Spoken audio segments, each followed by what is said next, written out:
E aí galera, hoje a gente vai falar sobre um assunto muito importante para você entender sobre o começo da química. Nós vamos falar hoje sobre transformação da matéria e também as suas propriedades.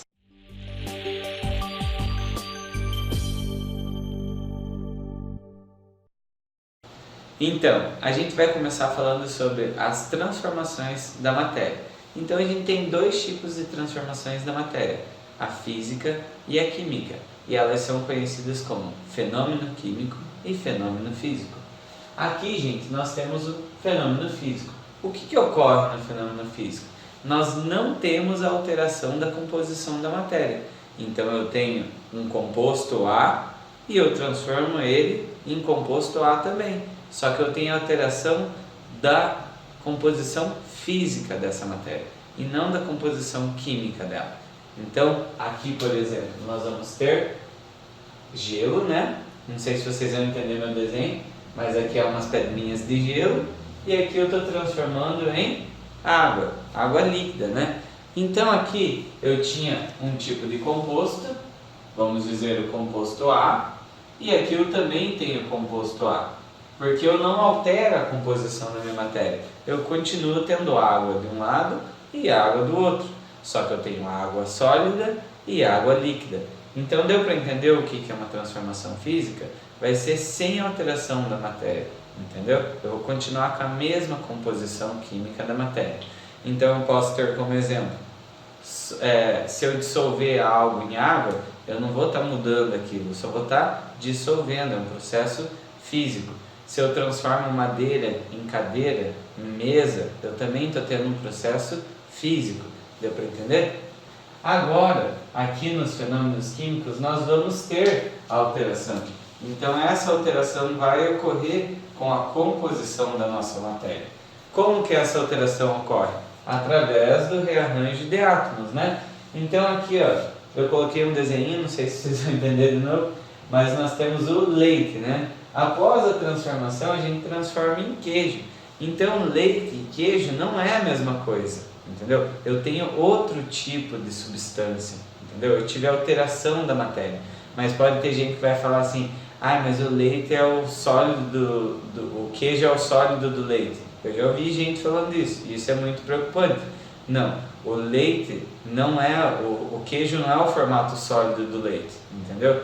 Ocorre uma transformação, você precisa fazer algumas etapas para transformar o leite em queijo. Então nós temos várias reações químicas envolvidas, entendeu? Então eu estou mudando a alteração da matéria, então a composição da matéria, então tem fenômenos químicos. Então, leite em queijo, leite em coalhada, tem vários tipos de transformação, apodrecimento de uma fruta, entendeu? Tem várias reações que levam à alteração da composição dessa matéria. Esses dois tipos de exercício, esses dois tipos de conteúdo, eu indico que se faça bastante exercício, porque tem muita pegadinha, tem muita coisa que você acaba achando que é físico e é químico, e alguns que são químicos que são físicos, entendeu? Então tem que pegar umas listas de exercícios sobre isso e fazer. Se alguém não tiver acesso à lista, pede para mim que eu envie por e-mail, que eu tenho bastante lista guardada, é só pedir que eu envie, tá? Daí esses fenômenos químicos são reações químicas, né? Então a gente vai ter algumas leis que vão reger, vamos dizer, essas reações. E uma delas é a lei de Lavoisier. O que o Lavoisier? O Lavoisier diz que nós temos a conservação das massas, né? Então nós vamos ter o quê?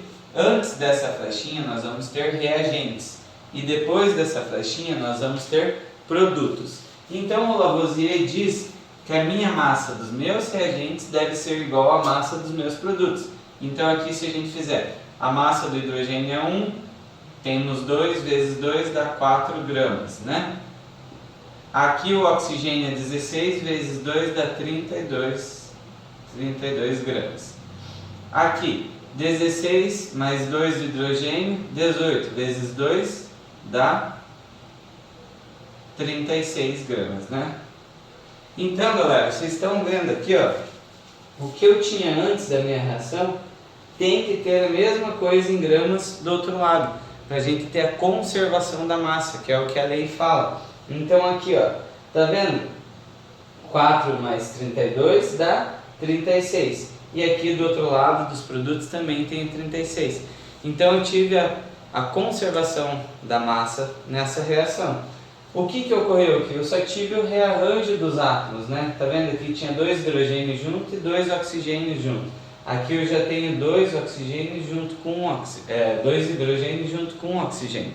Então eu tive o rearranjo, porém a massa se conservou do mesmo jeito. E aqui é muito importante que para ter a conservação da massa, a minha reação tem que estar balanceada. Senão ela não vai ter essa conservação. As contas vão dar errado. Então tem que fazer o balanceamento para ter essa conservação da massa. E eu coloquei muito aqui que é muito importante. A massa só se conserva se a gente tiver em sistema fechado. Principalmente alguns exercícios que trazem reações que têm substâncias gasosas. Então depois, por exemplo, se eu tenho 2 sólidos e eu acabo formando um gás, se eu não tiver em sistema fechado, o que vai fazer com esse gás? Ele vai vazar embora. Então eu não vou ter a conservação da massa. Então, para ter a conservação da massa, tem que prestar atenção se no exercício está falando se está em sistema fechado. Entenderam? Agora, nós vamos para a segunda lei, que é a lei de Proust. O que essa lei diz? Essa lei aborda a proporção entre reações iguais. Então, vamos dizer, eu fiz uma reação para formar água, depois eu fiz outra reação para formar água. A proporção entre as quantidades que eu usei tem que ser igual, entendeu? Então aqui, ó, essa equação eu não balanceei ainda. Deve ter gente que deve estar olhando e falando assim, mas não está balanceado. Não está mesmo. Então como é que a gente balanceia? Tem 2 nitrogênios, então eu vou ter que colocar o 2 aqui, para multiplicar esse 1 que está embaixo aqui do nitrogênio, ficou 2. Agora 2 vezes 3 hidrogênios tem 6. Aqui eu tenho 2, eu vou ter que colocar 3. Entenderam? Agora, eu quero que vocês entendam o seguinte. Eu tinha 3 mols de hidrogênio aqui. O que essa proporção vai falar? Ela vai trazer que, por exemplo, se eu tiver 9 de hidrogênio, eu já consigo saber as proporções que eu preciso aqui para esses dois. Quando eu tenho 9 para 3, o que aconteceu aqui? Eu aumentei 3 vezes, né? Então aqui eu tinha 1, eu vou aumentar 3 vezes também. E vai ficar com 3. E aqui eu vou aumentar 3 vezes também. E vou ficar com 6. Então essa lei fala das proporções. Tá vendo a proporção? Aqui eu usava 3, 1 e 2. Se eu tiver a proporção de aumentar 3, todos eles vão aumentar 3 juntos, entendeu? Então eu vou ter uma proporção entre as minhas reações. Acho que ficou bem claro, bem fácil isso daí. Só tem que tomar cuidado com as continhas de matemática para não errar. A terceira lei, ela é basicamente a mesma lei de Proust, só que ela trata das proporções entre os volumes das reações. Então o que vocês têm que tomar cuidado? Tem que analisar se é gasoso aqui, ó, entendeu? Porque para ter um volume ali, eu vou ter que ter gases, né? Para ser medido em litros, né? Então aqui, por exemplo, eu posso fazer o balanceamento, né? Aqui de novo e aqui, né? Só para fechar o balanceamento. Vamos dizer que aqui eu tenho 5 litros. Aqui eu tenho 5 litros e aqui eu tenho 10 litros. Entendeu? Se eu for fazer a proporção de Gay-Lussac, quando eu tiver, por exemplo, 2,5 litros, o que aconteceu daqui para cá? Eu dividi por 2, né? Então aqui também eu vou dividir. Aqui também eu vou dividir por 2. E eu vou ter 2,5 litros. E aqui eu também vou dividir por 2. Vou ter 5 litros. Então vai tratar da mesma proporção, só que aqui vai ser dos volumes. E aqui é do número de mols ou também das massas. Entendeu? Agora a gente vai falar sobre as propriedades gerais da matéria. Gente, eu já vi muito aluno que fica anos estudando em cursinho, que fica anos estudando em casa, se dedicando e acaba errando questão no vestibular por causa disso. Que não presta atenção nesses detalhes, dessas matérias fáceis. Então, um exercício pode ser derrubado por causa de um tipo de um conteúdo desse. Então não dá para vacilar nesse momento, tem que saber essas propriedades, você tem que estar abordando isso às vezes para dar uma relembrada, senão você acaba esquecendo e acaba perdendo o vestibular por causa disso, entendeu? Então o que essas propriedades gerais? São propriedades que todas as matérias apresentam. Então quais são elas? Massa, toda matéria tem massa e toda matéria tem volume. Então as duas primeiras que eu coloquei aqui foi essas, né? O que é matéria? O que possui massa e ocupa espaço, né? Que tem volume. Então, essas duas são as principais. Impenetrabilidade.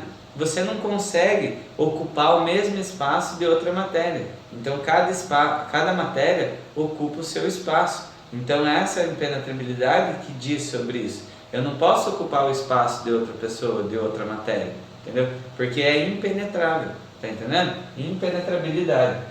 Compressibilidade. O que é compressibilidade? É a capacidade de todas as matérias poderem sofrer compressão. Então, qualquer tipo de matéria pode sofrer compressão. Você pode apertar elas, compressar, entendeu? Outro tipo, elasticidade. Essa daqui, gente, eu vou pedir para que vocês circulem isso daqui. Porque eu já vi tanto aluno colocando ela como específica, que não é de hoje. Elasticidade é uma propriedade geral da matéria. Toda matéria possui elasticidade. Então não é uma coisa que é específica de alguma só. Entendeu? Aqui, inércia. O que diz a inércia, gente? A inércia diz que um corpo permanece em repouso se não existir nenhuma força sobre ele. Então todo tipo de matéria permanece em repouso se não existir nenhum corpo sobre ele. Então acaba sendo uma propriedade geral. A última aqui, divisibilidade. Toda matéria pode ser dividida, né? Então é uma propriedade que toda matéria tem. Ela pode ser dividida quantas vezes ela quiser, entendeu? Quantas vezes ela quiser, não. Quantas vezes quem está dividindo conseguir, né? E daí aqui, propriedades específicas da matéria. Essas propriedades vão ser as propriedades que vão caracterizar uma matéria, entendeu? Por exemplo, se vocês olharem para mim, eu tenho barba, cabelo preto, entendeu? Então dá para identificar eu através disso, entendeu? Agora, por exemplo, se alguém falar que eu tenho pele, entendeu? Não vai adiantar, sabe? Todo mundo tem pele, entendeu? Agora se eu falar, o Danilo tem pele clara, então eu estou dando uma especificidade, eu estou especificando isso.